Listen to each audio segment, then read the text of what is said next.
बहुत साल पहले इंग्लैंड में शरवुड के जंगल में रहता था एक आदमी रॉबिन हुड। उसके बचपन में बहुत सारे अमीरों ने उसको लूटा था। उस दिन से उसने ये सोच लिया कि वह अमीरों से चुराएगा और गरीबों को दे देगा।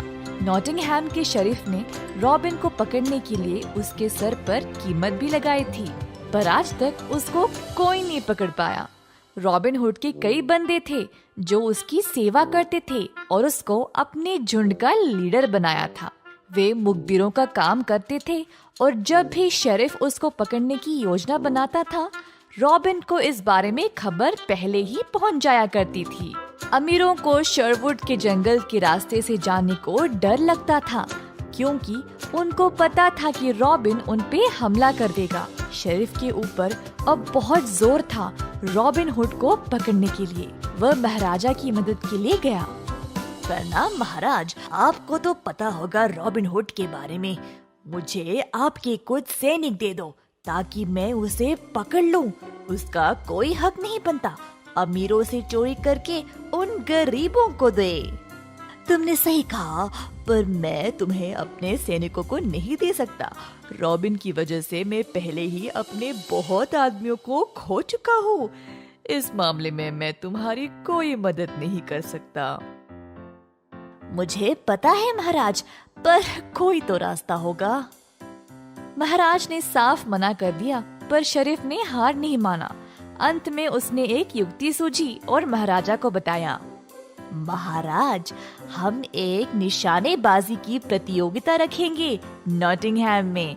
रॉबिन हुड से ये रहा नहीं जाएगा। वो भाग लेने के लिए जरूर आएगा और तब हम उसको पकड़ लेंगे।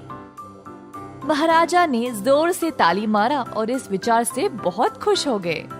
आहा, ये हुई ना बात। तुम मेरे मैदान को प्रतियोगिता के लिए इस्तेमाल कर सकती हो। सब अमीर जात के लोगों के लिए भी बड़ा मनोरंजन हो जाएगा।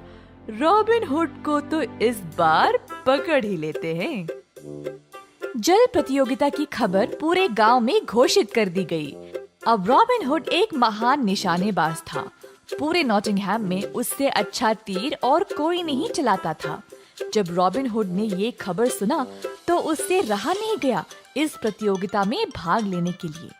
रॉबिन हुड राजकुमारी से भी प्यार करता था। बहुत बार उसने उसको खिड़की से देखा। वह सपने देखता रहा कि वह एक दिन उससे शादी करेगा। राजकुमारी भी रॉबिन से प्यार करती थी, पर कठोर महाराज की वजह से वह महल कभी छोड़कर बाहर नहीं जा पाई।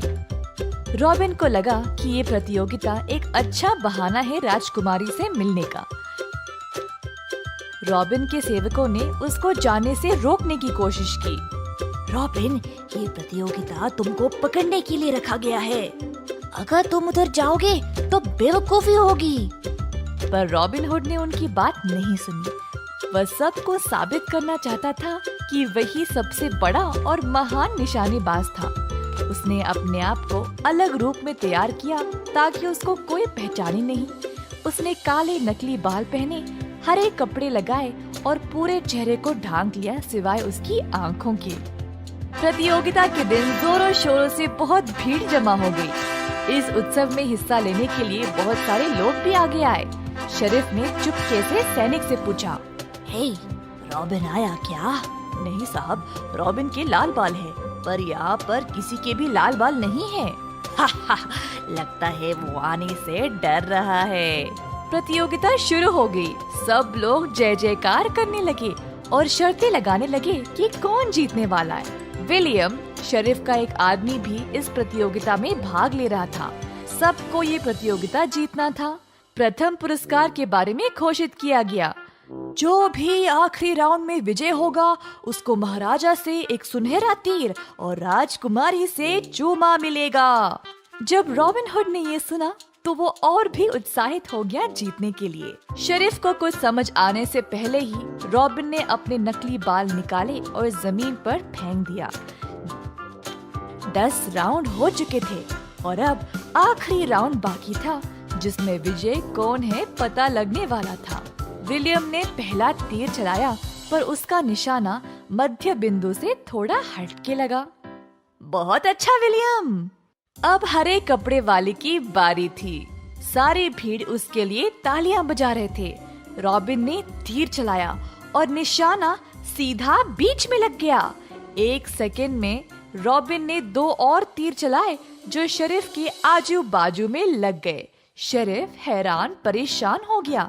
जल्दी राजकुमारी के पास गया और फटाफट उसको अपने साथ उठा लिया।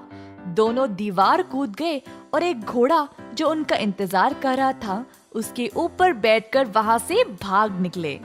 महाराजा और शरीफ दोनों गुस्से से उबलने लगे। रॉबिन हुड इतना तेज था कि कोई भी उसको पकड़ नहीं पाया। उसने प्रतियोगिता भी जीत लिया और राजकुमारी को भी बचा ले गया। अरे उसको पकड़ो बेवकूफ, वही रॉबिन हुड है। पर बहुत देर हो चुकी थी। रॉबिन हुड तो कब का उनके हाथों से फिसल निकल पड़ा। जल्द उसने राजकुमारी से शादी कर ली और गरीबों की मदद जारी रखा। सारी प्रजा उससे और राजकुमारी से बहुत प्यार करते थे और अंत में दोनों रॉबिन हुड और राजकुमारी खुशी से शहर के उस पार रहने लगे।